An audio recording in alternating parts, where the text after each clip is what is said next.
નમસ્કાર, આપ જોઈ રહ્યા છો સ્પાર્ક ટુડે ન્યૂઝ. દેવગઢ બારિયામાં ઓપરેશન શિલ્ડ અંતર્ગત એર સ્ટ્રાઇકથી હુમલાનું મોકડ્રીલ આયોજિત કરવામાં આવ્યું. સિવિલ હોસ્પિટલ બહાર એર સ્ટ્રાઇક હુમલામાં 10થી વધુ લોકો ગંભીર થયા. પોલીસ, વહીવટી અને ફાયર વિભાગની ટીમો દોડતી થઈ. કાચા ઝૂંપડામાં એર સ્ટ્રાઇક થતાં શહેરમાં દોડધામ મચી ગઈ. જિલ્લા કલેક્ટર, જિલ્લા પોલીસ વડા દેવગઢ બારિયા ખાતે દોડી ગયા. દેવગઢ બારિયામાં વહીવટી તંત્ર દ્વારા સિવિલ ડિફેન્સ મોકડ્રીલનું આયોજન કરવામાં આવ્યું હતું. એર સ્ટ્રાઇકના હુમલાથી કેવી રીતે બચી શકાય તેની તાલીમ આપવા માટે અને આ પ્રકારનો હુમલો થાય તો શું કરવું જોઈએ તે માટે આ મોકડ્રીલ યોજવામાં આવી હતી.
યાદ નથી આવતું.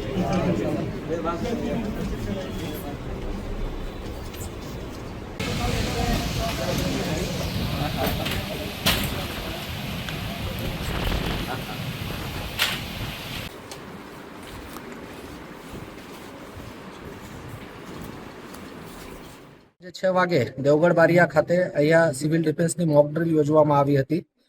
6 વાગ્યાની આસપાસ સાયરન વગાડીને એર સ્ટ્રાઇક થયાનું જાહેર કરવામાં આવેલું હતું અને એક જગ્યા ઉપર આગ પણ લાગેલી હતી. તે બાબતેનું સિમ્યુલેશન તૈયાર કરવામાં આવેલ હતું.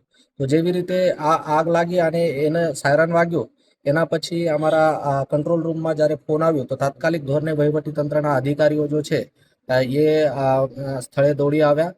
નગરપાલિકા તરફથી ફાયર બ્રિગેડની ગાડીઓ, હેલ્થ ડિપાર્ટમેન્ટ તરફથી 108 અને ડોક્ટરની ટીમ, પોલીસ તરફથી બધા સુરક્ષા ગાર્ડ, હોમગાર્ડના જવાનો અને જો વરિષ્ઠ અધિકારીઓ છે એમાં કલેક્ટર, એસપી અને લોકલ પ્રાંત અધિકારી અને બાકીના પણ અધિકારીઓ જો છે એ તાત્કાલિક ધોરણે સ્થળે દોડી આવ્યા અને એમના દ્વારા જો આવા પ્રકારની મોક ડ્રીલ ચાલુ હતી તો આવા પ્રકારની અગર વાસ્તવિકતામાં પરિસ્થિતિ ઊભી થાય તો કેવી રીતે તંત્ર એને ટેકલ કરશે એ બાબતેનું મોક ડ્રીલ યોજવામાં આવ્યું હતું. તાત્કાલિક ધોરણે ફાયર બ્રિગેડ દ્વારા જો આગ લાગી હતી એ બુઝાવવામાં આવી.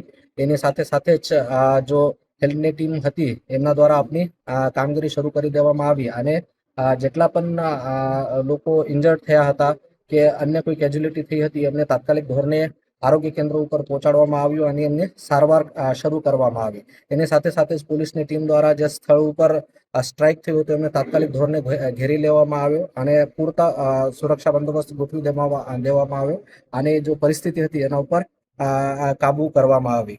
તો આવી જ રીતે અગર ભવિષ્યમાં કોઈ પણ પ્રકારનું કૃત્ય થશે તો એને કંટ્રોલ કરવા માટે વહીવટી તંત્ર પૂર્ણતઃ સજ્જ છે અને એના ભાગરૂપે જ આજે અહીંયા આ મોક ડ્રીલ યોજવામાં આવેલી હતી. તો એના પછી મોટા ભાગે જનતાને હું વિનંતી કરું છું કે સિવિલ ડિફેન્સમાં પોતે જોડાવા માટે સરકારની જે વેબસાઇટ, જે પોર્ટલ શરૂ કરવામાં આવેલું છે એના ઉપર સ્વયંભૂ રીતે રજીસ્ટ્રેશન કરાવે અને મોટી સંખ્યામાં સિવિલ ડિફેન્સ વોરિયર તરીકે રજીસ્ટર કરે અને સરકારને અને આપને સેનાને મદદરૂપ થવા માટે મદદ કરે.